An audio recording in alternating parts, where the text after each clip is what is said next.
नमस्कार, बहुत बहुत स्वागत है आप सभी का डीडी न्यूज के इस खास कार्यक्रम इस वक्त में। मैं हूं निखिल सिंह और क्या है इस वक्त की बड़ी खबरें जिनके बारे में विस्तार से जानने समझने को लेकर आपके मन में जिज्ञासा है। क्या है इन खबरों के मायने, क्या है इनके पीछे का एजेंडा। बात पश्चिम बंगाल की होगी, जहां सियासत में निचले स्तर तक पहुंचा दिया है नेताओं ने। हिंसा के दौर की तो शुरुआत हो ही गई है। अब टीएमसी विधायक ने चुनाव आयोग पर बेहद आपत्तिजनक और आपराधिक टिप्पणी की है। तो क्यों बौखला गए हैं राज्य के कुछ नेता, विस्तार से इस पर चर्चा करेंगे। एसआईआर की भी बात करेंगे और जो जबान लगातार खराब होती जा रही है इस पर भी बात करेंगे। बात महाराष्ट्र की होगी। महाराष्ट्र मेयर चुनाव में गठबंधन में किस तरह से झोल सामने आ रहा है। सत्ता के लिए विपक्ष से भी गठबंधन करने को तैयार दिख रही हैं सियासी पार्टियां। तो वहीं बीएमसी सहित 29 नगर महापालिकाओं में मेयर चुनाव से पहले आरक्षण को लेकर क्यों उठा है सियासी बवाल, इस पर भी बात करेंगे। तेलंगाना में शॉर्टकट की सियासत ने क्या परेशानियां खड़ी की हैं और किस तरह से रेवंत रेड्डी के लिए मुश्किलें हैं, इस पर भी बात होगी। होंगे कई अहम सवाल और जवाब, लेकिन सबसे पहले इस वक्त की हेडलाइंस। भोजशाला विवाद पर सुप्रीम कोर्ट का बड़ा फैसला। 1 से 3 बजे के बीच नमाज को अनुमति, बाकी समय हो सकेगी मां सरस्वती की पूजा।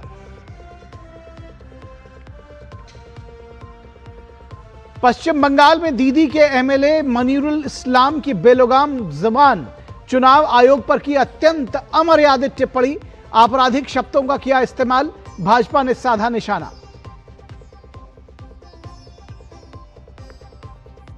मिशन पश्चिम बंगाल पर भाजपा के नए अध्यक्ष नितिन नवीन इस महीने के अंत में पश्चिम बंगाल का दौरा करने की खबर। ममता सरकार को घेरने के लिए तैयार होगा ब्लूप्रिंट।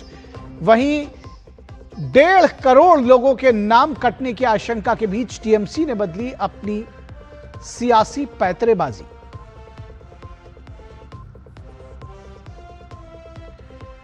और बांग्लादेश में हिंदू अल्पसंख्यकों पर अत्याचार के खिलाफ लंदन के पार्लियामेंट स्क्वायर पर प्रदर्शन, सरकार ने जरूरी कदम उठाने की मांग की।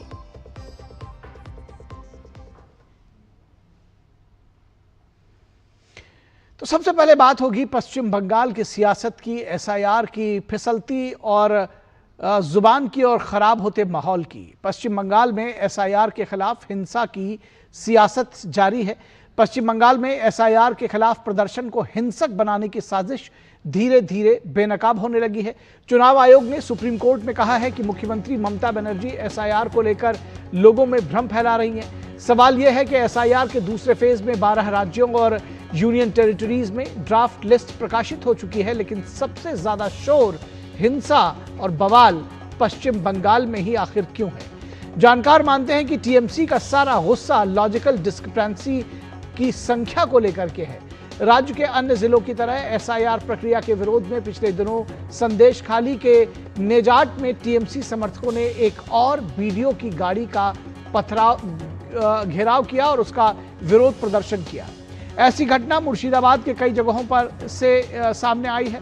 उधर निर्वाचन आयोग ने बुधवार को पश्चिम बंगाल के मुख्य सचिव से 2 जिलों में मतदाता सूचियों में अवैध रूप से नाम जोड़ने के आरोप में राज्य सरकार के 4 अधिकारियों के खिलाफ की गई कार्रवाई पर 72 घंटे के भीतर रिपोर्ट मांगी है कि क्या कार्रवाई आपने 4 अधिकारियों पर की।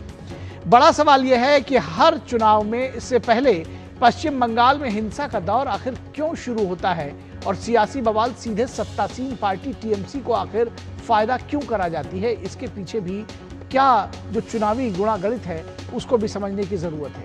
पिछले वर्षों में पंचायती राज चुनाव को लेकर विधानसभा और लोकसभा चुनाव में प्री और पोस्ट पोल वायलेंस में दर्जनों लोग मारे गए, सैकड़ों लोगों को अपना घर बार छोड़कर भागना पड़ा। नक्सलवादी आंदोलन से लेकर बंगाल का यह रक्त चरित्र सत्ता के लिए एक मजबूत ढाल बन जाता है। सुप्रीम कोर्ट के आदेश के आलोक में चुनाव आयोग ने राज्य सरकार को कड़ा पत्र लिखा है। सुप्रीम कोर्ट ने सोमवार को सुनवाई केंद्रों पर पुख्ता कानून व्यवस्था सुनिश्चित करने का आदेश दिया था। इसी आदेश का हवाला देते हुए चुनाव आयोग ने राज्य के मुख्य सचिव, डीजी और कोलकाता पुलिस कमिश्नर को पत्र भेजा है। चुनाव आयोग ने राज्य प्रशासन को स्पष्ट रूप से सतर्क किया है कि अगर सुप्रीम कोर्ट के आदेशों का उल्लंघन हुआ या उनमें कोई कोताही बरती गई तो कड़ी कानूनी कार्रवाई की जाएगी। चुनाव आयोग ने सुप्रीम कोर्ट के आदेश का पालन करते हुए राज्य के मुख्य चुनाव अधिकारी के कार्यालय को निर्देश दिया है कि लॉजिकल डिस्क्रिपेंसी की सूची इस शनिवार तक प्रकाशित की जाए। ये सूची पंचायत भवनों, ब्लॉक कार्यालयों और उपमंडल स्थित अन्य सरकारी कार्यालयों में प्रदर्शित की जानी चाहिए। लॉजिकल डिस्क्रिपेंसी सूची में शामिल मतदाता अपने बूथ लेवल एजेंट यानी BLA के माध्यम से अपना पक्ष और दस्तावेज जमा करा सकते हैं। लेकिन भ्रम की सियासत का नजारा देखिए। TMC विधायक मनीरुल इस्लाम कहते हैं कि मैं सिर्फ इशारे में कहूंगा, अगर अंतिम मतदाता सूची में सब ठीक रहा तो ठीक है, वरना आप देखेंगे कि चारों तरफ आग ही आग लगी है, कुछ नहीं किया जा सकेगा। फराक्का में इसी तृणमूल विधायक मनीरुल इस्लाम के नेतृत्व में ही सुनवाई केंद्र में तोड़फोड़ हुई थी। ये वीडियो ऐसे समय में सामने आया है जब सुप्रीम कोर्ट के निर्देशों का पालन करते हुए चुनाव आयोग ने SIR सुनवाई केंद्रों पर कानून व्यवस्था सुनिश्चित करने के लिए राज्य के मुख्य सचिव और DG को पत्र लिखा है। हमने अभी आपको बताया है। सवाल यह है कि जब सुप्रीम कोर्ट के निर्देश को TMC अपने लिए बड़ी जीत बताती है तो फिर चुनाव आयोग के मिले निर्देश को अमल में उतारने से आखिर पीछे क्यों हट जाती है, घबराती क्यों है? वोटर शुद्धिकरण चुनाव आयोग की सबसे बड़ी जिम्मेदारी है, लेकिन पश्चिम बंगाल में इस प्रक्रिया को पूरा करना क्यों हर जगह BLO को डर का सामना करना पड़ रहा है? क्यों चुनाव आयोग को माइक्रो ऑब्जर्वर्स और स्पेशल ऑब्जर्वर्स नियुक्त करने पड़े हैं? यह सवाल जरूर पूछा जाएगा। तो सबसे पहले आपको सुनवाते हैं TMC विधायक मुनीरुल इस्लाम का भड़काऊ बयान, जिसे लेकर विवाद हुआ है। झंडा चलবে না, লাঠিতে ভাঙতে হবে, লাঠিতে। और কোমরকে ঢিলা করে দিতে হবে নির্বাচন কমিশনের। মানুষকে নিয়ে ছেলাচালানো করছো আর তুমি নিরাপত্তা নিয়ে ঘেরাটোপের মধ্যে আছো না? তুমি আকাশে আছো, পাতাল থেকে ছেঁচড়ে বের করবো। क्या कह रहे हैं, किस तरह से लोगों को भड़का रहे हैं, ये साफ तौर पर समझा जा सकता है। भाजपा नेता सुब्रत मोइत्रा का कहना है कि निर्वाचन आयोग को मुनीरुल इस्लाम के खिलाफ कार्रवाई करनी चाहिए। निर्वाचन कमीशन का सिद्धांत तो लेना पड़ेगा उसके ऊपर। अभी से ये जो वक्तव्य दिया है उसके ऊपर निर्वाचन कमीशन को FIR करने के लिए हम का सिद्धांत है ये निर्वाचन कमीशन FIR करे। बीजेपी नेता दिलीप घोष ने मतदाता आंकड़ों में पिता पुत्र की आयु जैसे गंभीर विरोधाभासों पर चिंता जताई है। इन्होंने चुनौती ले लिया है कि SIR होने नहीं देंगे TMC, इसे जानबूझकर कराया। उनके MLA जाके अशांति में लीड कर रहे हैं, तो शांति कहां से आएगा? यहाँ की पुलिस ऑफिसर और दूसरों का हिम्मत नहीं उनके नेता के खिलाफ कुछ करें। तो इसलिए यहाँ की जनता को जो पीड़ा है, जो दुख है, वो व्यक्त करने की जगह नहीं है। बाप का उम्र 50 और बेटा का 45 साल है, उसका तो कंप्लेन होना चाहिए। वो कंप्लेन करने का जगह ही नहीं है, मार खाना पड़ रहा है। वहीं बीजेपी के प्रवक्ता प्रतुल शाहदेव का क्या कहना है, आइए आपको सुनाते हैं। हमला किया जा रहा था और राजनीतिक दल के जो BLA थे उनको भी टारगेट किया जा रहा था तृणमूल कांग्रेस के गुंडों के द्वारा। ये बहुत ही दुखद थी और पुलिस का ये बेसिक काम था कि वो सुरक्षा उपलब्ध कराए, क्योंकि SIR एक संवैधानिक संस्था करा रही थी। उसके बाद भी ये नहीं हुआ, तब इलेक्शन कमीशन ने कड़े आदेश जारी किए हैं और कहा है कि अब SIR के तहत कोई भी कार्रवाई होगी तो जो भी कर्मचारी इसमें लगे हैं या जो भी लोग इसमें लगे हैं उनकी सुरक्षा की जिम्मेवारी वेस्ट बंगाल की और खास करके वेस्ट बंगाल के DGP की होगी। और इस पूरी खबर पर बातचीत करने के लिए, चर्चा करने के लिए हमारे साथ खास मेहमान जुड़े हुए हैं, हमारे संवाददाता भी जुड़े हुए हैं। उन सब से आपका परिचय करा दें। हमारे साथ माधवी अग्रवाल जो कि बीजेपी की प्रवक्ता है, हमारे साथ जुड़ी हुई हैं। बहुत स्वागत है माधवी जी आपका। हमारे साथ भास्कर सिन्हा रॉय जो कि TMC के समर्थक है, उनके विचारों के पोषक माने जाते हैं, तो यहाँ पर TMC का जो पक्ष है वो रखेंगे भास्कर सिन्हा रॉय। बहुत स्वागत है आपका। हमारे साथ विनोद मिश्रा हमारे पॉलिटिकल जो कंसल्टेंट है वो भी हमारे साथ जुड़े हुए हैं, और मैं देख पा रहा हूँ हमारे साथ हमारे संवाददाता कोलकाता से इस वक्त जुड़े हुए हैं सौरभ दत्ता। तो सबसे पहले सौरभ दत्ता के पास आते हैं। और सौरभ, आपसे जानना समझना चाहेंगे क्या पॉलिटिकल सिनेरियो फिलहाल आप हमको बताएंगे, और खासतौर पर जो सुनवाई जो थी उसको लेकर के भी बताइए, क्या कुछ जारी है, क्या कुछ चल रहा है वहां पर? देखिए, सुनवाई को लेकर और एसआईआर प्रोसेस को लेकर दो चिट्ठी चुनाव आयोग ने यहाँ के सीओ ऑफिस को लिखा है। एक चिट्ठी डीजी, चीफ सेक्रेटरी और कोलकाता के जो पुलिस कमिश्नर है उनको एड्रेस करके लिखा गया है। तो उसका कहना ये है, उसका चिट्ठी का जो सारांश यही है कि सुनवाई सेंटर में कानूनी व्यवस्था आपको सुनिश्चित करना पड़ेगा। अगर कोई भी व्यक्ति कानूनी व्यवस्था तोड़ता है, लांघन करता है, तो उनके खिलाफ आपको कार्रवाई करना पड़ेगा। और दूसरी ओर पर्याप्त संख्या में चुनाव आयोग को यानी सीओ ऑफिस को आप कर्मचारी दे एसआईआर प्रोसेस के लिए, वो भी सुनिश्चित करना पड़ेगा। और ये दोनों बातें सुप्रीम कोर्ट ने जो निर्देश जारी किया है सोमवार को, उसके तहत सीएस, डीजी और सीपी को ये बताया गया है। और दूसरी और एक चिट्ठी है जो चिट्ठी टीएमसी के जो दावे थे उस दावे को साथ रखकर है कि आप माध्यमिक के जो एडमिट कार्ड है उसको मान्यता दीजिए, हियरिंग प्रोसेस जो है वो पोलिंग स्टेशन के पास कीजिए, लॉजिकल डिस्क्रिपेंसी का जो लिस्ट है वो आप पब्लिश कीजिए शनिवार के भीतर। और बीएलए भी जा सकते हैं, और लेकिन उनको एक ऑथोरिटी लेटर लेना पड़ेगा वोटर से। तो चुनाव आयोग के ये दो चिट्ठी जो चुनाव आयोग का निष्पक्षता को जताती है कि एक तरफ उन्होंने सीओ को भी कह दिया कि आपको क्या क्या कहना है, सुप्रीम कोर्ट क्या क्या कहा, और दूसरी तरफ सुप्रीम कोर्ट ने डीजी और सीएस के लिए और सीपी के लिए क्या मैसेज दिया है वो भी साफ कर दिया है चुनाव आयोग ने। और ऐसे वक्त पर ये चिट्ठी दो सामने आई है जब मनीरुल इस्लाम जैसे टीएमसी एमएलएस पब्लिकली कहते हैं कमीशन का कमर तोड़ देंगे, और अगर एसआईआर का लिस्ट हमारे मुताबिक ना हो तो आग लगेगा चारों ओर। और ये तब बोला गया जब सोमवार को एक तरफ सुप्रीम कोर्ट ये वर्डिक्ट, ये जो गाइडलाइन है, ये गाइडलाइन की सुनवाई जब हो रही थी, तब सोमवार को सुप्रीम कोर्ट ये आदेश दे रहा था, और दूसरी ओर मनीरुल इस्लाम जैसे टीएमसी एमएलएस ये भड़कालू बयान दे रहे थे। उन्होंने अपने भाषण में कहा है कि सुप्रीम कोर्ट के ऊपर हमारा भरोसा है, लेकिन सुप्रीम कोर्ट जो आदेश दिया है कहीं ना कहीं जाके ये सुप्रीम कोर्ट का भी आदेश का लंघन है, ऐसा माना जा रहा है कि सुप्रीम कोर्ट कहा है कि कानून व्यवस्था सुनिश्चित करना पड़ेगा, और मनीरुल इस्लाम जैसे लोग जो कह रहे हैं वो कानूनी व्यवस्था के खिलाफ है। और यहाँ तक और एक बात जोड़ दूं कि जो 6 लोग मुर्शिदाबाद के 14 जनवरी को जो इंसिडेंट हुआ था, जो सुनवाई केंद्र में तोड़फोड़, उस 6 लोगों को कल जमानत मिला है, उनको फूलों से हार से स्वागत किया गया है जमानत मिलने पर। और एक लोकल लीडर कहते हैं, उसका भी वीडियो सामने आया है कि आप लोग जिस तरह से तोड़फोड़ किए हैं ये एक वीर का काम है, आपने वीरता प्राप्ति की है।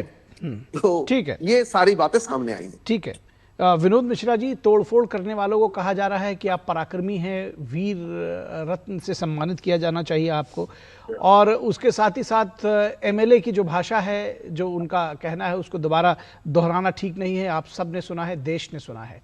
क्यों आखिर 12 राज्यों में ये एसआईआर की प्रक्रिया चल रही है, पश्चिम बंगाल में ही हिंसा, बवाल और विरोध इस कदर तक? ये ग्राफिक को हटवाइए। ये जी विनोद सर, सब में आपके कम से कम एक बार देखिए भास्कर जी, सब कुछ आपके साथ सामने में है। सवाल ये है कि ये समझने की जरूरत है निखिल जी कि चुनाव आयोग कौन। तो ये टीएमसी के लोग जो चुनाव आयोग का मतलब सिर्फ मुख्य चुनाव आयुक्त को बताते हैं, चुनाव आयोग का मतलब वो बीएलओ भी है जो हर बूथ पे खड़ा है और वहां इस मतदान सूची का जो प्रक्रिया है उसको अमली जामा पहनाता है।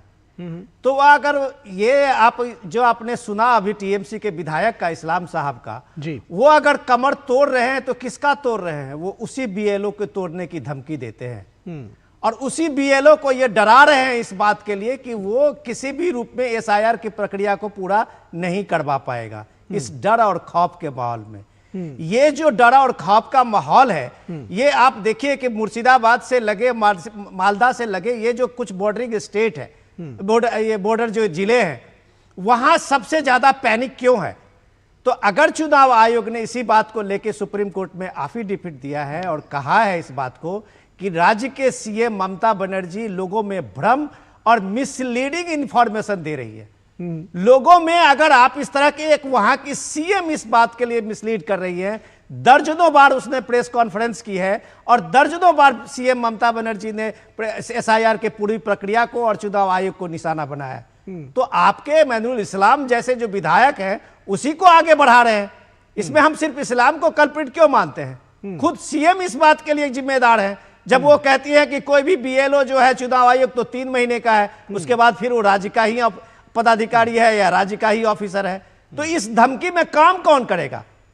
तो सीधे सवाल ये है निखिल कि अभी आप देखिए कि जो लॉजिकल डिस्क्रिपेंसी है 1.5 करोड़ क्या जो वहां पे मतदाता सूची में से जो जिसको डिस्क्रिपेंसी की सुनवाई के लिए कहा गया है, तो उत्तर प्रदेश में 2.5 करोड़ इसकी संख्या है जी। 2.5 करोड़ का कल से उसका सुनवाई हो रही है अलग अलग जगह में। कहीं आपने यूपी में सुना है तोड़फोड़?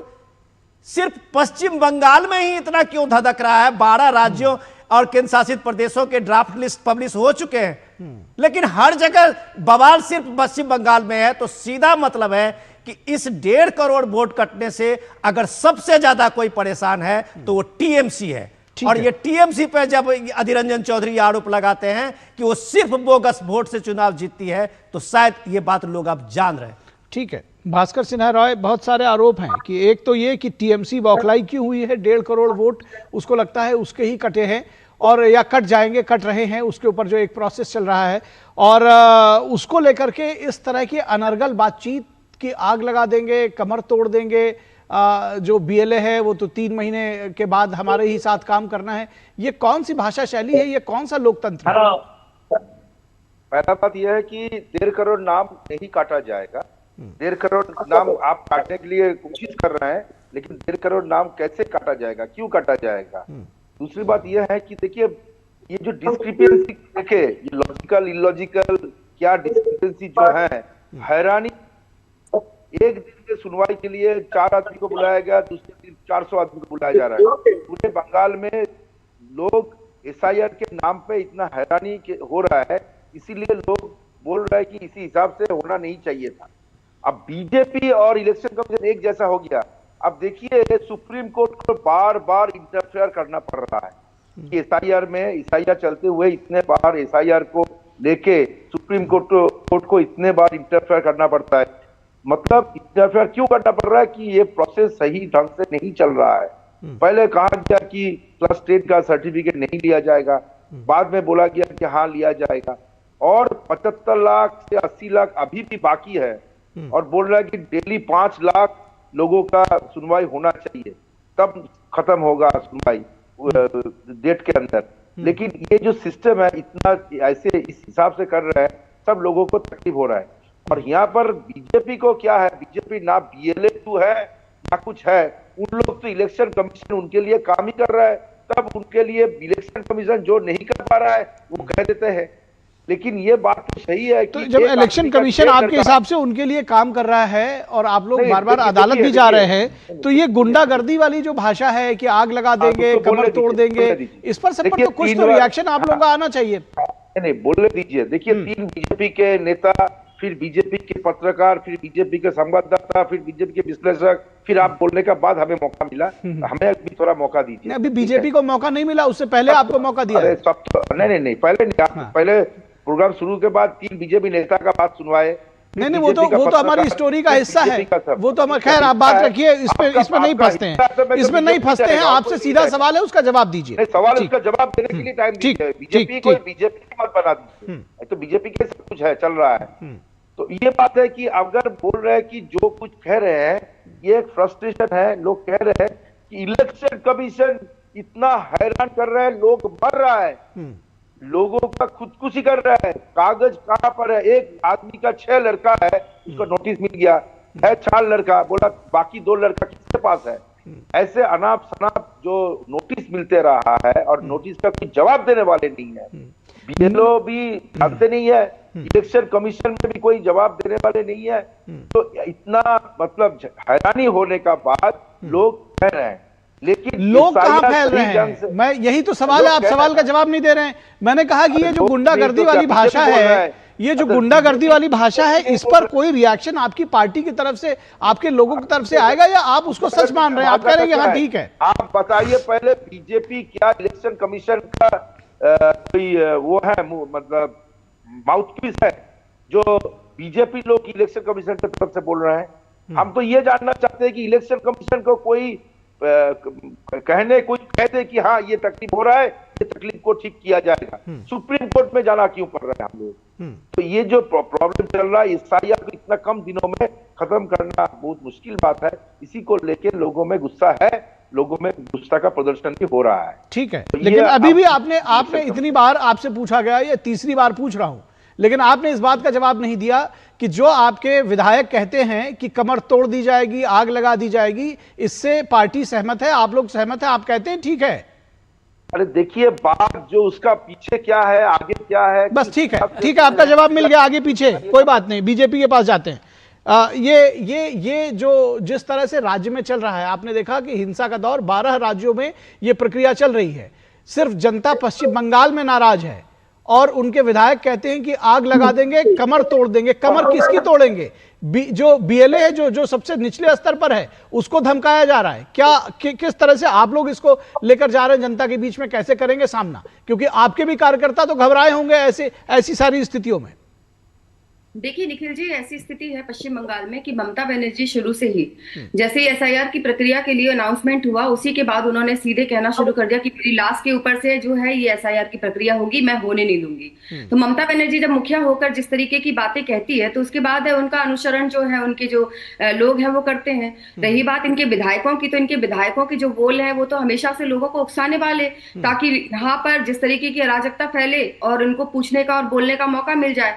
जनता कहाँ निकल के आ रही है? ये तो SIR की प्रक्रिया शुरू होने के बाद ही मंच पर जो है धरना प्रदर्शन शुरू कर देते हैं, जिसमें ब्लू और सफेद रंग का जो है वो फ्लैग रहता है। तो ये बताता है कि ममता बनर्जी लीड कर रही है कि आइए आकर आप यहाँ अराजकता फैलाइए। 12 राज्यों में हो रहा है, कहीं पर ऐसी सुविधा नहीं हो रही है। ममता बनर्जी ने यहाँ तक कहा कि माताओं बहनों, तुम्हारे घर में अगर किसी का नाम कटे तो तुम्हारे घर में हथियार है ना छोटे मोटे, बस उसका जो है वो इस्तेमाल करना। तो ममता बनर्जी महिला होकर भी सब लोगों को भड़काने का काम कर रही है। आज ये कहने की संवैधानिक जो भी प्रक्रिया होती है उस पर ममता बनर्जी और TMC को हमेशा आपत्ति होती है। जिस राज्य में लगातार हिंसक राजनीति का दौर देखते देखते सदियां बीत गई हो, CPM के बाद में लोगों ने एक उम्मीद की कि शायद ममता बनर्जी ने जिसने संघर्ष भी किया था उन CPM के काल में, तो शायद वो अब इस बंगाल के इतिहास को सुधारने का एक प्रयास करेंगी। उसका विपरीत वो तो उल्टा और ज्यादा भड़काने लग गई है। बाकी तो जो होता था उनके कार्यकर्ता करते थे CPM के, ममता बनर्जी या खुद भड़काती हैं। चाहे वो वक्फ बोर्ड वाला मामला हो,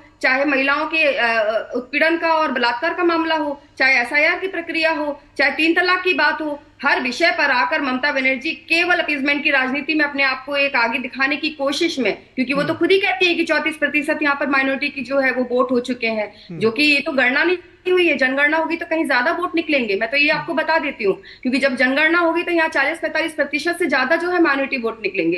एक तरफ ये लोग लालचन लगाते हैं कि बॉर्डर की जिम्मेदारी किसकी है, बॉर्डर पर आप लोग ठीक से लोगों को रोक नहीं पाते हैं, और एक तरफ जब अंदर में घुसपैठिए घुस जाते हैं तो उनको रातों रात वोटर ID दे दी जाती है। अब इसका जो शुद्धिकरण किया जा रहा है तो इस पे भी ममता बनर्जी को आपत्ति है। ये यहाँ से भी नाक पकड़ेंगे, वहां से भी नाक पकड़ेंगे, दो चितवी मेरी पटवी मेरी वाला हिसाब है इन लोगों का। और दूसरी तरफ जहां कमी रह जाती है, जहां लोग समन्वय बनाने का प्रयास कर रहे हैं, सबसे इनिशियल समय में मैं बताऊं कि जब मुर्शिदाबाद में SIR की प्रक्रिया को लेकर लोगों का जो राय है वो जानने का प्रयास किया गया, तो मतदाताओं ने और लोगों ने सीधे सीधे तरीके से बोला कि यहाँ पे सारी प्रक्रिया बड़ी शांतिपूर्वक हो रही है। फिर इसके बाद आपत्ति कहाँ आ रही है इनको आपत्ति ये आ रही है कि इनकी वोटर जो जिनको ये बोलते हैं कि घुसपैठी जो है वो घुस जाते हैं, उनको रोकने का काम जो केंद्र सरकार है वो नहीं कर रही है। अब जब अंदर घुसे हैं, इनके पंचायत वाले लोग हों या इनके पार्षद हों जो इस पे निरीक्षण परीक्षण नहीं करते हैं, आप आ रहे आपके पास आएंगे, भास्कर जी आएंगे, उनको कहने का मतलब है कि अगर मान लो कि 15 सालों से आपकी सरकार है और यहाँ पर जिस तरीके से लोगों ने अपना वोटर ID पा लिया है, आधार कार्ड पा लिया है, उसमें संशोधन किया जा रहा है जो कि एक नॉर्मल प्रक्रिया है, 2002 में भी हो चुका है, जिसमें खुद ममता बनर्जी ने इसका सहयोग किया था। आज उनको इसलिए आपत्ति है कि अब ये जो संवैधानिक जो संस्था है उसको भी बीजेपी के साथ जोड़ देती है। भाई आप प्रश्न बीजेपी से करेंगे तो बीजेपी तो आपको उत्तर देगी ना। ठीक है ना चुनाव। ठीक है, भास्कर सिन्हा रॉय, ठीक है, भास्कर सिन्हा रॉय जी। मैडम जो बोले हैं, अच्छा जनगणना लास्ट कब हुई? 2011 में, 2021 में ड्यू हो गया, अभी तक जनगणना नहीं कर पाए। जब जनगणना नहीं हुई तो ममता बनर्जी ने कैसे बोल दिया कि 34% माइनॉरिटी जनगणना नहीं हुई है, आप लोग घुसपैठिया का हिसाब कर रहे हैं, कहाँ से हिसाब मिला आपको? अपने मन से नहीं बोल रही हुई है, आप बोल रहे हैं जब जनगणना नहीं हुई, ये प्रश्न आप मुझसे करें तो उससे पहले आप अपनी मुखिया से पूछिए। एसआईआर के साथ एसआईआर नाम जोड़ने का प्रयत्न किया जाए, 34-35% हटाने का नहीं है। ठीक है, ठीक है, ठीक है माधवी जी, ठीक है माधवी जी, आपका सवाल आ गया। माधवी जी, आपका सवाल आ गया। भास्कर सिन्हा रॉय वो कह रहे हैं कि जनगणना पर आप प्रश्न चिन्ह उठा रहे हैं, आप ही की नेता कह रही हैं कि 34% मुस्लिम्स हैं, ये आंकड़ा उनके पास कहां से आ गया? तो इसको भी, इनका भी जवाब देते हुए चलिएगा, अपनी बात रखिए जी। भास्कर जी। हाँ, मैंने बोला क्या, देखिए ये लोग जो हिंदू मुसलमान, ये कितने लोग अल्पसंख्यक कितना हो गया, वो हो गया, ये आंकड़ा कहाँ से मिल रहा है? 2021 में होना चाहिए था, अभी 2026 हो गया, कोरोना के लिए नहीं हो पाया, लेकिन अभी तक जनगणना नहीं की। दूसरी बात ये, सुनिए, और एसआईआर सुनिए, दूसरी बात ये कि अगर बोलना कि घुसपैठिया है, अब घुसपैठिया भी आंकड़ा बिहार में कितना मिला, ये भी हम लोगों के पास नहीं है। आप लोग ऐसे कहते रहे घुसपैठिया घुस गया बांग्लादेश की, ये वो करके लोगों को नोटिस भेज रहे हैं।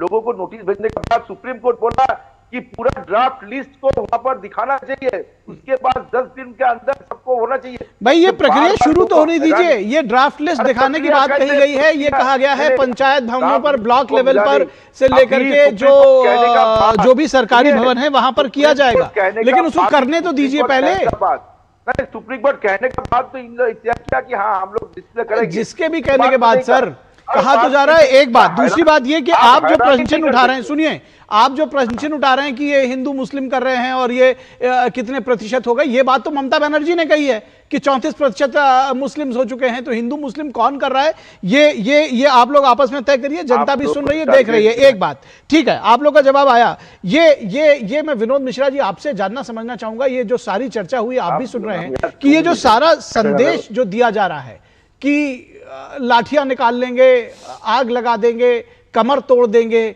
ये संदेश सिर्फ अपने कार्यकर्ताओं को भी दिया जा रहा है मेरी समझ से, और वोटरों को भी दिया जा रहा है कि अगर हमारे पक्ष में वोट नहीं किया तो क्या अंजाम होगा, ये समझ लेना।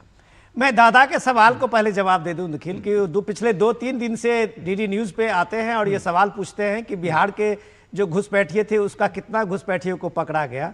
दादा, इलेक्शन कमीशन का काम घुसपैठिए का नाम देना नहीं है। इलेक्शन कमीशन का काम सिर्फ ये होता है कि जेन्युइन वोटर्स जो है, भारत के नागरिक ही जो शुद्धिकरण प्रक्रिया में है वो इस वोटर लिस्ट में रहेंगे। 65 लाख बिहार से डिलीट किया गया है, 65 लाख। उस 65 लाख में एक भी कोई पॉलिटिकल पार्टी ने एक नाम नहीं दे पाया अपने संशोधन, उसके बाद जो 1 महीने का। और आपको ये भी बता दें दादा, एक मिनट विनोद जी, और आपको जो दादा ये पूछ रहे थे, मैं चूंकि चर्चा दूसरी तरफ नहीं ले जाना चाह रहा था, 3 लाख लोगों को नोटिस सर्व की गई है, नागरिकता को लेकर के बिहार की बात होगी, कुछ दिनों में वो सब भी सामने आएगा। दादा मैं एक बात, सब भी सामने आएगा, एक बात धैर्य रखिए दादा, मैं कंप्लीट कर दूं। और ये आप ये बात जब एनआरसी और एसआईआर में भ्रम फैलाते हैं, पश्चिम बंगाल में ममता बनर्जी कई बार कह चुकी है कि ये एसआईआर नहीं एनआरसी है, तो आप अगर आप सुनिए तो सर सुन लीजिए, एसआईआर पे बस अगर बिहार में 65 लाख वोटर्स हटे हैं, नाम हटा है, उस 65 लाख में आप ढूंढ आइए कितने लाखों लोग होंगे जो उस घुसपैठिए में हैं। ये बात इलेक्शन कमीशन का काम नहीं है कि उसको साबित करे। दूसरी बात मैं आपको कह रहा हूं दादा, अब आप सुन लीजिए धैर्य से, आपने बहुत कमाल का इनपुट सब दिया है, इसलिए मैं आपको शेयर कर रहा हूं। सुप्रीम कोर्ट ने जब इलेक्शन कमीशन को कहा कि ये सारे ऐसा अभी जो डिस्क्रिपेंसी का है, लॉजिकल डिस्क्रिपेंसी के नाम, उसको ब्लॉक स्तर पे लगाया जाएगा, हर जगह पे उसको पब्लिश किया जाएगा, सबसे ज्यादा या 10वीं का मार्कशीट को ऐड किया जाएगा, तो टीएमसी ने इसका जबरदस्त स्वागत किया था। आपके अभिषेक बनर्जी से लेके सारे कद्दावर नेता ने कहा कि यही तो हमारी मांग थी। तो टीएमसी आपको आपके ही आप लगभग हर दूसरे 3 दिन में सुप्रीम कोर्ट में इसकी सुनवाई हो रही है एसआईआर पे। तो सुप्रीम कोर्ट जो आदेश अभी चुनाव आयोग को दिया है, उस आदेश को भी तो पालन करना है बॉस। उसको कौन कराएगा? आपके सुनिए तो सही, आप 72 घंटे हो गए 72 घंटे हो गए, तीसरी बार इलेक्शन कमीशन को नोटिस देना पड़ा है राज्य के डीजी और राज्य के चीफ सेक्रेटरी को, अभी तक कोई जवाब नहीं मिला। इलेक्शन कमीशन ने 4 ऑफिसर को सस्पेंड करने के लिए बोला है, आपके यहां उसके ऑफिसर ने कोई नहीं किया है। तो अब सवाल ये है कि आप एक तरह से पूरे कॉन्स्टिट्यूशनल जो सिस्टम है, मैकेनिज्म है, उसको ममता बनर्जी ने फेल कर दिया है। आप सीधे बात कीजिए इसमें। नहीं सुनिए, ठीक है, सुनिए, एक बात जो आप बोल रहे हैं, देखिए प्रशासनिक स्तर पे कौन किसको चिट्ठी दे रहा है वो तो होते रहेगा, लेकिन आम आदमी को जो हैरानी हो रहा है, रास्ते में खड़े होने पड़ रहा है, होते रहेगा सर, नहीं होता है सर। सुनिए, ठीक है, आम आदमी को हैरानी हो रही है, ये बात आप कह रहे हैं, आम आदमी के लिए ये काम किया जा रहा है, और आम आदमी की चिंता सिर्फ आपको है, तो आपके नेता मंच पे खड़े होकर गालियां दे रहे हैं, ये ठीक नहीं है। आप इस बात को भी समझिए। और जो बात आप ये कह रहे हैं कि ये जो सरकारी प्रक्रिया है होती रहेगी, नहीं, 72 घंटे का टाइम दिया गया है, इसलिए ठीक है। माधवी अग्रवाल, ये जिस तरह से सिस्टम को हाईजैक कर लिया गया है, जिस तरह से हिंसा की जा रही है, जिस तरह से मंच से पर चढ़ करके ये कहा जा रहा है, हिंसा फैलाने की बात कही जा रही है, और अब तो ममता बनर्जी के भी इस तरह के बयान सामने आए हैं, कैसे सामना करेगी बीजेपी इनका? संक्षेप में जवाब चाहूंगा आपसे। देखिए, नया नहीं है, पश्चिम बंगाल को ये देखने की आदत होगी और पश्चिम बंगाल की जनता बहुत अच्छी तरीके से समझ चुकी है, और मुझे लगता है इसी कारण से अब परिवर्तन का भी समय आ गया है, क्योंकि स्थितियां ऐसी हैं कि बार बार छोटी सी छोटी बातों के लिए भी हाई कोर्ट और सुप्रीम कोर्ट को जो है हस्तक्षेप करना पड़ता है। यहाँ पूजा करने से लेकर बाकी सारी चीजें जो है आसान नहीं है करना। यहाँ की पॉलिटिक्स पूरे देश भर के अंदर से सबसे ज्यादा अलग पॉलिटिक्स है, और ये समझने वाली बात है कि पश्चिम बंगाल में ऐसी स्थिति क्यों बनी हुई है। 34 सालों की जो रक्त रंजित राजनीति को पश्चिम बंगाल के लोगों ने देखा, पूरे देश ने देखा, उसके बाद ममता बनर्जी ने इसको आगे बढ़कर और ज्यादा इसको खराब करने की कोशिश की है। अब ऐसी स्थिति में ये जरूरी है कि पश्चिम बंगाल को क्या अलग थलग करने की कोशिश है इनकी, ये ऐसा सोचते हैं क्या बात बोल रहे हैं, पश्चिम बंगाल की ऐसा बनाने का प्रयास कर रहे हैं ताकि यहाँ पर जो है वो देश का कानून लागू ना हो सके एक संचालित तरीके से। देश भर में सारे कानून, सारी योजनाएं लागू हो जाती है, वहां पश्चिम बंगाल में उसका अवरोध इतना क्यों होता है? ये अपने आप में एक बहुत बड़ा प्रश्न है, और ये मुझे लगता है कि बंगाल की जनता को इस चीज को बहुत अच्छी तरीके से समझना होगा कि आज पश्चिम बंगाल में कहा जा रहा है। अगर यहाँ चर्चा होती है तो केवल इसलिए चर्चा होती है कि यहाँ पर अगर किसी का बलात्कार हो गया है तो उसको सजाई हुई घटना के। ठीक है, आपका पॉइंट आ गया, भास्कर सिन्हा आपका भी पॉइंट आ गया। जरूरी है कि अब समझना होगा कि आखिर वो सारे बात ये है कि आप लोग बोल रहे हैं ना, ये जो है ना ठीक है, भास्कर सिन्हा आपका भी पॉइंट आ गया। बंगाल की जनता जानती है, ठीक है, बंगाल की जनता जानती है, ये बात आप कह रहे हैं, ये बिल्कुल ठीक है। जनता, ये पब्लिक है, सब जानती है, और जो कुछ उसके मन में होगा वो वोट करेगी, सामने आ जाएगा। मैं चलते चलते एक सवाल सौरभ दत्ता आपसे जानना समझना चाहता हूं। भद्र लोग है पश्चिम बंगाल में, पश्चिम बंगाल के लोग बहुत पढ़े लिखे हैं, बहुत रेवोल्यूशनरी, और उसके बीच में इस तरह के बयान जो सामने आ रहे हैं, क्या रिएक्शन है पब्लिक का? देखिए, इस तरह के बयानबाजी को बंगाल की जनता कभी भी उसको अपनाया नहीं है, उन्होंने आलोचना ही की है ऐसे बयान का।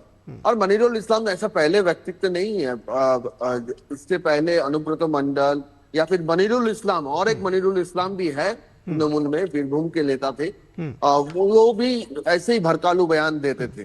तो ये सारी बातें होते रहेगा, लेकिन पश्चिम बंगाल की जनता का जो अभी जो मांग है, एक बात वो समझना चाहती है कि अभी लॉजिकल डिस्क्रिपेंसी का लिस्ट आने वाला है, तो वो ब्लॉक वाइज चारों और डिस्ट्रीब्यूट हो जाएगा कि कौन से ब्लॉक में कौन सी जगह पे कौन कौन व्यक्ति इसके अंदर आए और क्यों आए, और तब जाके टीएमसी का बयान क्या होता। कि यही टीएमसी का एक सवाल था ना कि लॉजिकल डिस्क्रिपेंसी लिस्ट आप पब्लिक करो, अब तो ये पब्लिक डोमेन में आ रहा है, तो उसको लेकर आगे चलकर टीएमसी का स्टैंड क्या होगा वो देखना चाहती है बंगाल की जनता। क्योंकि अगर फिर भी उनका विरोध रहा किसी ना किसी पॉइंट पे लेकर, तब तो बात यही होगा कि असल में लॉजिकल डिस्क्रिपेंसी का यही जो फिगर है 1,36,00,000, ठीक बात, फिगर को लेकर टीएमसी को कहीं ना कहीं आपत्ति है, और फिगर टीएमसी आपत्ति ही नहीं, चिंता है दरअसल चुनावों को लेकर। बहुत शुक्रिया सौरभ दत्ता इस पूरे विश्लेषण के लिए, इस पूरी खबर के लिए। विनोद मिश्रा आपका शुक्रिया, भास्कर सिन्हा रॉय आपका शुक्रिया, और माधवी अग्रवाल आपका भी शुक्रिया हमारे साथ जुड़ने के लिए इस चर्चा में।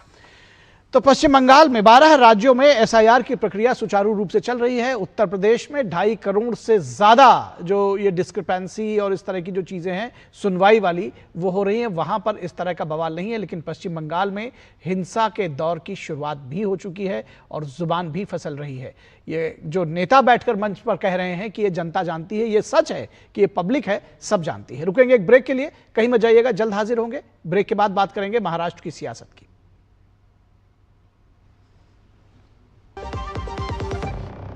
टिंग टिंग, अम्मा मैसेज मैसेज। मैं आपके मौसा के चाचा का नाती का पोता, शादी का कार्ड मैसेज में भेजा है, डाउनलोड करिए और आशीर्वाद दीजिए। मैं तो आपको जानती भी नहीं, फिर भी शादी का कार्ड खोलूं? मैं मूर्ख नहीं हूँ। क्या बात है अम्मा। यूपीआई कहता है अगर कोई अनजान नंबर से फाइल या लिंक भेजे तो क्लिक मत करो और कहो मैं मूर्ख नहीं।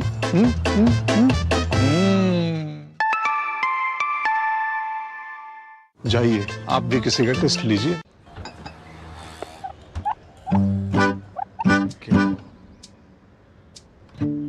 मेरा बेटा ईशान डॉक्टर बनेगा, डॉक्टर।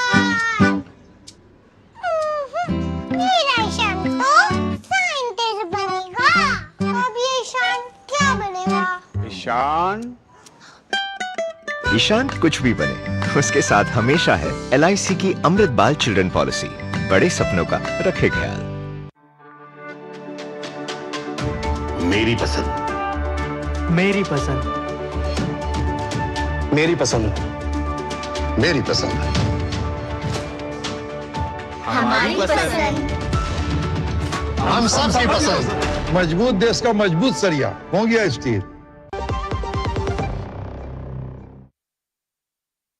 फिर आप सभी का स्वागत है। बात करेंगे महाराष्ट्र के मेयर चुनावों की। महाराष्ट्र में जिस तरह से 29 महानगर पालिकाओं के चुनाव हुए और उसके बाद वहां पर अब मेयर चुने जाने की प्रक्रिया जो शुरुआत हो चुकी है, उसको लेकर के गठबंधन में झोल सामने नजर आया है, क्योंकि सत्ता के लिए विपक्ष से भी गठबंधन करने को आतुर दिख रहे हैं राजनेता और सियासी दल।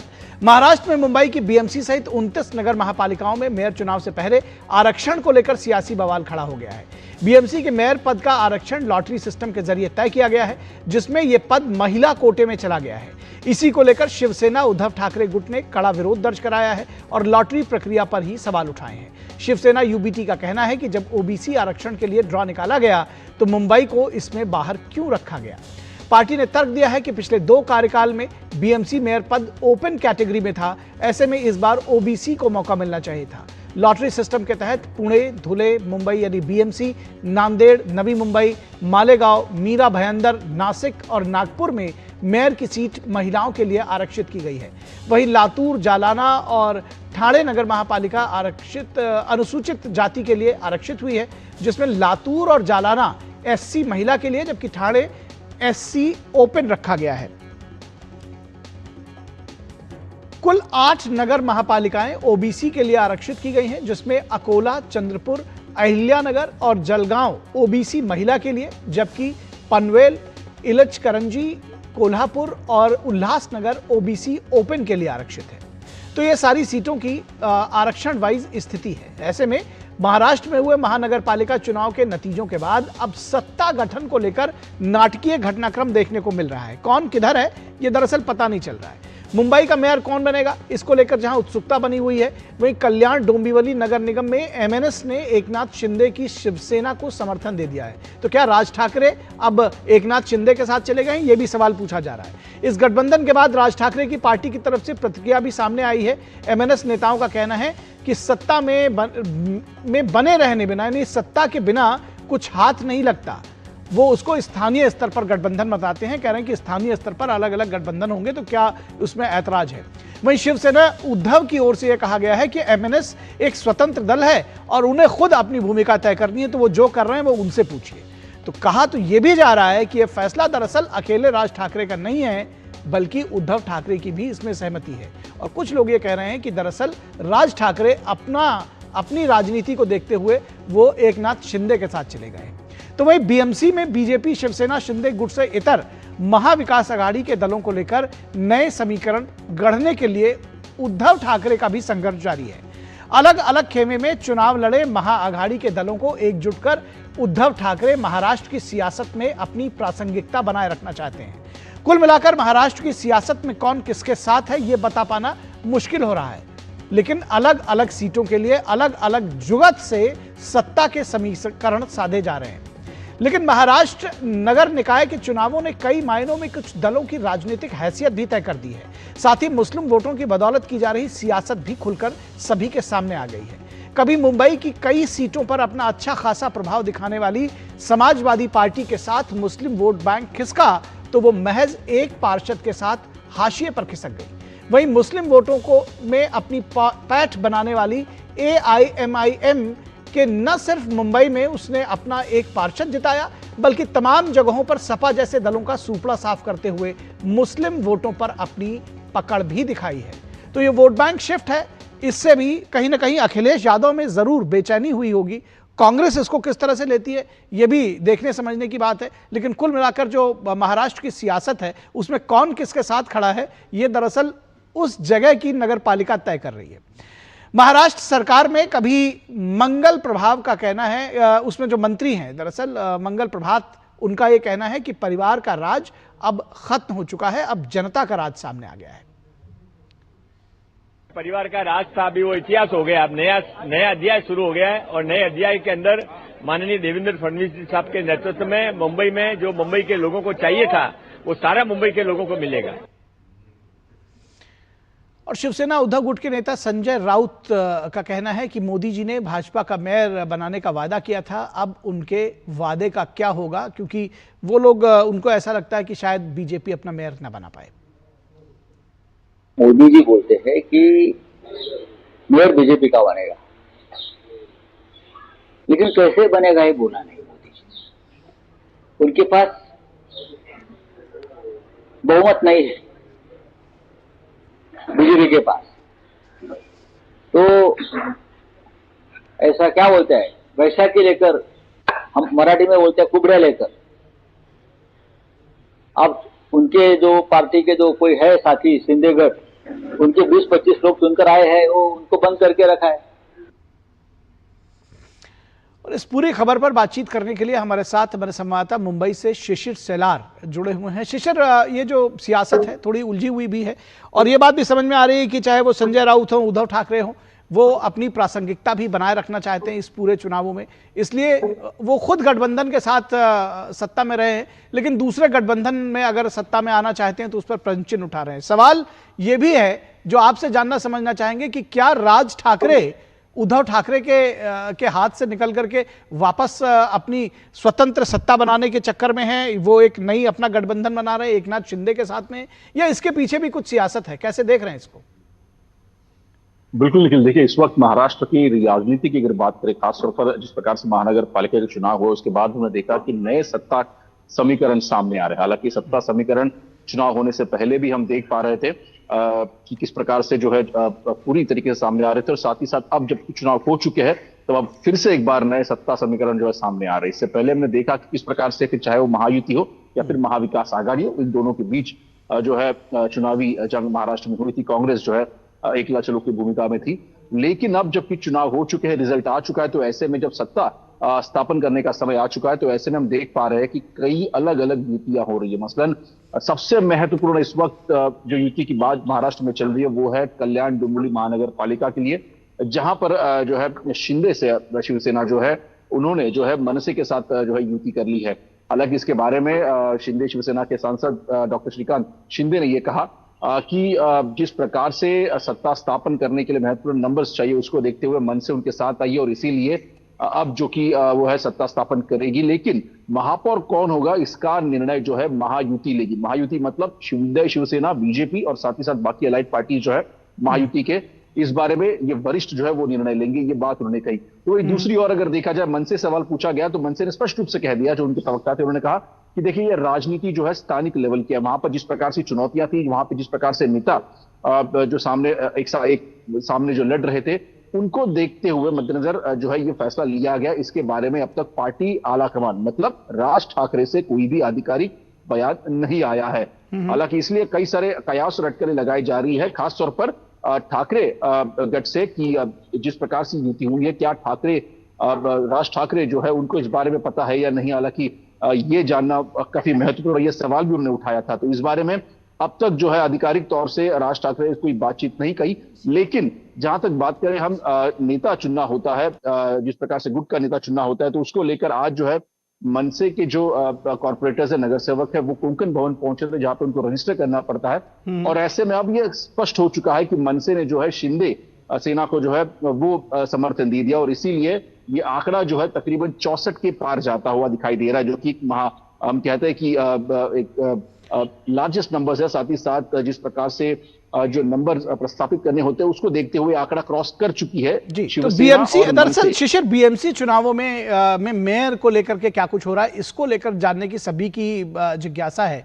किस तरफ से, किस तरह की ये सियासत है वहां पर चल रही है, क्योंकि जो महिला सीट रिजर्व होने की बात हुई थी उसको लेकर के भी विरोध सामने आया है, और कौन हो सकता है अगला मेयर, किस पार्टी का हो सकता है, इसको लेकर के जिज्ञासा है। बिल्कुल, देखिए निखिल, उसके जरिए कुछ आंकड़े हमारे सामने इस वक्त मौजूद है।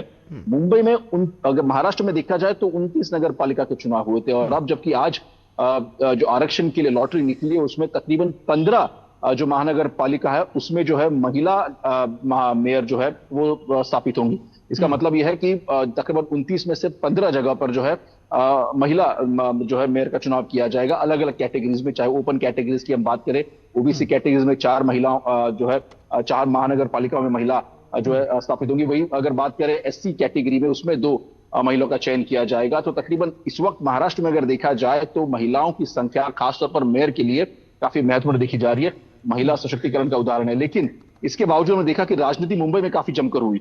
मुंबई में खासतौर पर ठाकरे पक्ष ने यह कहा कि मुंबई में जो है चुनाव किया गया है वो ओपन कैटेगरी में किया गया है।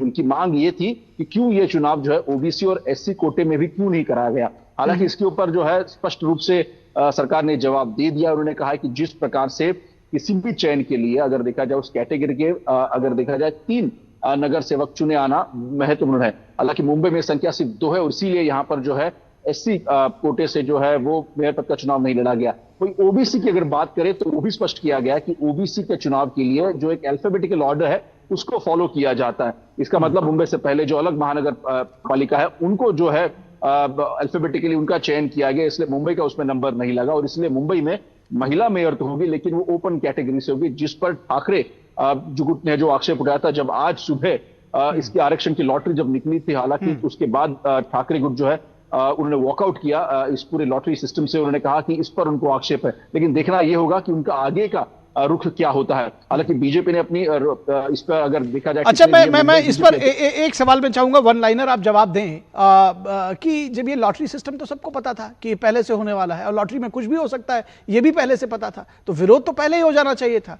तो यानी कि ये विरोध के लिए विरोध है और अपने मन मुताबिक विरोध है, सुविधाओं के हिसाब से। क्या कहेंगे आप? बिल्कुल, देखिए हालांकि इसमें अगर देखा जाए रूल काफी स्पष्ट यहाँ पे हमारे सामने है।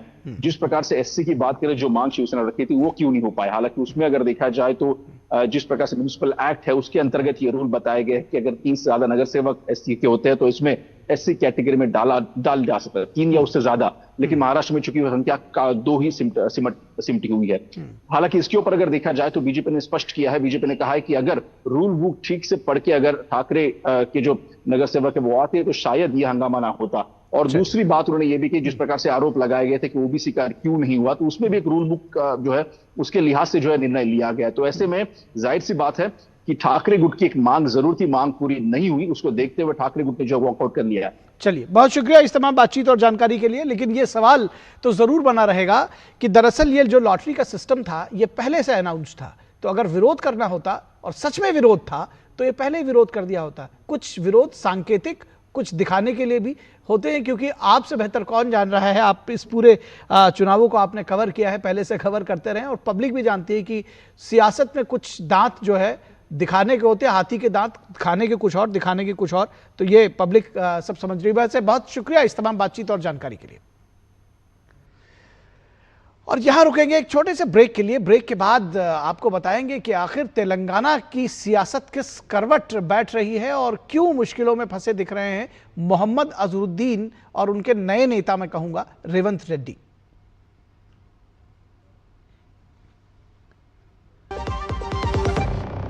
टिंग टिंग, अम्मा मैसेज मैसेज।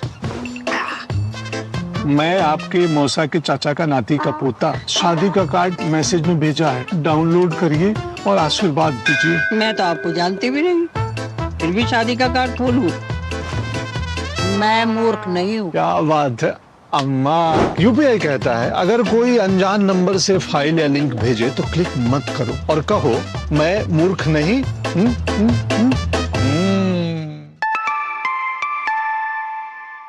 जाइए आप भी किसी का टेस्ट लीजिए। जब धरती चीर कर निकलता है लोहे का पत्थर और मिलता है मोंगिया के जोश से, फिर तपता है, पिघलता है और बनता है फौलाद। अब होता है सरिया सारी खूबियों के साथ। मोंगिया स्टील, मजबूत देश का मजबूत सरिया। ब्रेक के बाद एक बार फिर आप सभी का स्वागत है। तेलंगाना की सियासत में अजहरुद्दीन फिर सुर्खियों में है। आखिर कैसे? कांग्रेस के वरिष्ठ नेता और पूर्व क्रिकेटर मोहम्मद अजहरुद्दीन ने पिछले महीने तेलंगाना के मुख्यमंत्री रेवंत रेड्डी की कैबिनेट में मंत्री पद की शपथ लेकर सबको चौंकाया था।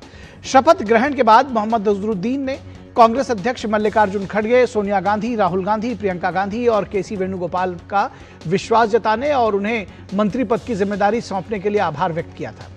कहा गया कि जुबली हिल्स उपचुनाव से पहले रेवंत रेड्डी का यह मास्टर स्ट्रोक था, लेकिन 3 महीने बीत जाने के बाद भी अल्पसंख्यक मंत्री मोहम्मद अजहरुद्दीन को किसी भी सदन से सदस्यता नहीं मिल पाई है। कहा जा रहा है कि वो 6 महीने ही के अंदर उन्हें मंत्री बन जाना है, किसी सदन का सदस्य बन जाना है और ऐसे में वो सिर्फ 6 महीने ही मंत्री बने रह सकते हैं क्योंकि राज्य के ऊपरी सदन में 3 रिक्त सीटों पर विचार होना अभी बाकी है। लोग पूछ रहे हैं कि उसी जुबली हिल्स के चुनाव में पराजित हुए पूर्व क्रिकेट कप्तान को फिर मंत्री आखिर क्यों बना दिया गया।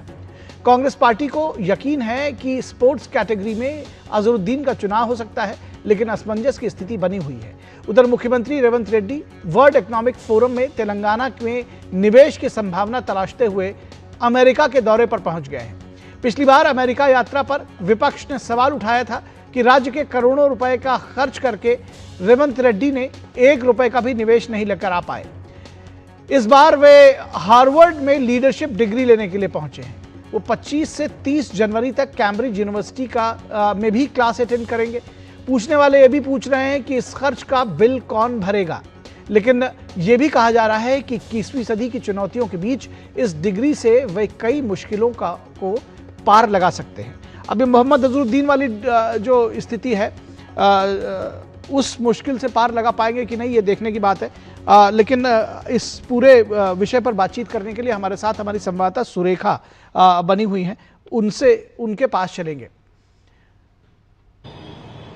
सुरेखा, आपसे समझना चाहेंगे ये कौन सी सियासत है और ये भी नहीं समझ में आया कि मोहम्मद अजहरुद्दीन के प्रति इतना प्रेम क्यों जागृत हुआ कि वो जो चुनाव हार भी गए थे उसके बावजूद उनको मंत्री बना दिया, अब उनके लिए सीट नहीं मिल पा रही है। जी देखिए, हालात ही ऐसे थे कि जुबली हिल्स ये वो चुनावी क्षेत्र है जहां पर से वो पिछली बार हारे थे और जब अगली बार चुनाव का मौका मिला तो जाहिर तौर पर वो भी लड़ना चाह रहे थे, लेकिन कांग्रेस को ये लग रहा था कि अगर वो दूसरी बार उनको मौका दिया जाएगा तो फिर से जीत एक बार भी नहीं मिल सकती है। तो इसलिए ऐसे एक कैंडिडेट को ढूंढ रहे थे जहां पर मुस्लिम जो वहां की पॉपुलेशन है, क्योंकि 1/3 पॉपुलेशन जो है वो वहां की पॉपुलेशन है, उनका वोट भी मिलना चाहिए। तो इसीलिए उन्होंने AMI के साथ में जो लिया और साथ ही में जो नवीन यादव को वहां पर खड़ा किया, लेकिन अजहरुद्दीन को नाराज भी नहीं करना चाह रहे थे, तो इसीलिए उनको MLC का टिकट बिना दिए ही जो है उनको सीधे तौर पर मंत्री बना दिया।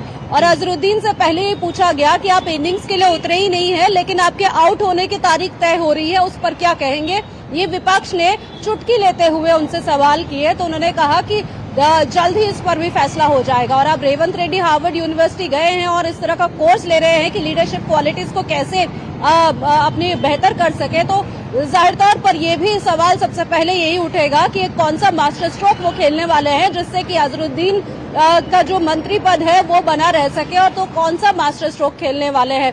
जहां पर एक तरफ भाजपा ये कहती है कि ये जो कोर्स करने के लिए वो जा रहे हैं उसका खर्चा कौन उठा रहा है, आम जनता वो खर्चा क्यों उठाए जिसका कोर्स आप खुद अपने आप से करने के लिए आप वहां पर पहुंचे हैं, या फिर जो आपको मुख्यमंत्री बनने से पहले करना चाहिए था।